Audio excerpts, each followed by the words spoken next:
Highway पर car का control छूट गया। Cruise control system 160 mile per hour तक पहुंच गया और रुक ही नहीं रहा था। आगे बस एक टोल स्टेशन था।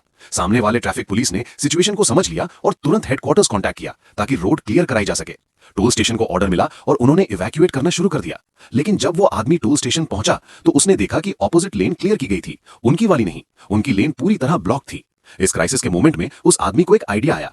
उसने कार को ऑपोजिट लेन में स्टीयर किया और सेफली टोल स्टेशन क्रॉस कर लिया। आगे की रोड फाइनली क्लियर थी। दो ट्रैफिक ऑफिसर्स ने रास्ता दिखाने के लिए आगे ड्राइव किया। जब तक फ्यूल था तब तक वो सेफ थे। कुछ ही देर बाद ज्यादा देर ड्राइव करने की वजह से उस आदमी के हाथ में क्रैम्प आ गया। कार गार्ड रेल से रगड़ गई, फिर भी स्पीड कम नहीं हुई। वो आदमी अब और ड्राइव नहीं कर सकता था, इसलिए उसके फादर ने स्टीयरिंग संभाल लिया। थोड़ा ठीक होने के बाद उस आदमी ने कार डीलर को कॉल किया और हेल्प मांगी। उसी वक्त डीलरशिप की अपनी अलग प्रॉब्लम चल रही थी। एक कस्टमर डिस्प्ले कार में बैठा, जब उसने दरवाजा बंद किया तो वो लॉक हो गया और खुल ही नहीं रहा था। सेल्स पर्सन ने बाहर से खोलने की कोशिश की, लेकिन हैंडल ही टूटकर हाथ में आ गया। एक इंजीनियर आया, काफी देर तक स्टडी किया पर ठीक नहीं कर पाया। आखिर में उन्हें दरवाजा ही निकालना पड़ा। फिर डीलर ने उस आदमी से कहा कि ब्रेक पेडल पर जोर से पैर मारो, शायद इससे क्रूज सिस्टम रुक जाए। फादर ने ट्राई किया, लेकिन ना सिर्फ क्रूज नहीं रुका बल्कि एबीएस वार्निंग लाइट भी जल गई। रेड लाइट के बारे में सुनने के बाद डीलर बस उन्हें गुड लक ही बोल पाया।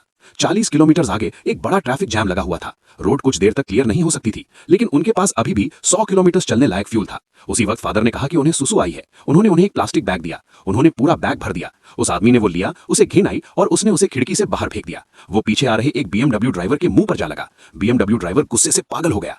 फिर उस आदमी ने एक बोल्ड डिसीजन लिया। उसने ब्रेक पर जोर से पैर मारा। काम तो बन गया, लेकिन ब्रेक पेडल टूट गया। आदमी को गुस्सा आया और उसने पेडल बाहर फेंक दिया। वो एक ट्रैफिक ऑफिसर को लगा और उसे गिरा दिया। जल्द ही ऑफिसर ने दूसरी कार ली और उनका पीछा किया। उसने आगे से उन्हें स्लो करने की कोशिश की, ये सोचकर कि कार रुक जाएगी, लेकिन इससे कोई फायदा नहीं हुआ। उन्हें एक आखिरी चीज ट्राई करनी थी। पुलिस कार उनके बराबर आई, सेम स्पीड मेंटेन की और 2 बच्चों और एक अडल्ट को अपनी कार में शिफ्ट करने में कामयाब हो गई। लेकिन वाइफ प्रेग्नेंट थी और वो क्लाइंब करके उधर नहीं जा सकती थी। रेस्क्यू टीम ने हेलीकॉप्टर यूज किया ताकि उसे सनरूफ के जरिए बाहर निकाला जा सके।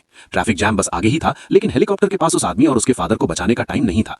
टीम ने कार के टॉप पर एक रस्सी बांधी। अगले ही सेकंड हेलीकॉप्टर ने कार को हवा में उठा लिया। सबने फाइनली राहत की सांस ली। यहां तक कि रिपोर्टर्स को भी यकीन नहीं हो रहा था कि उन्होंने क्या देखा।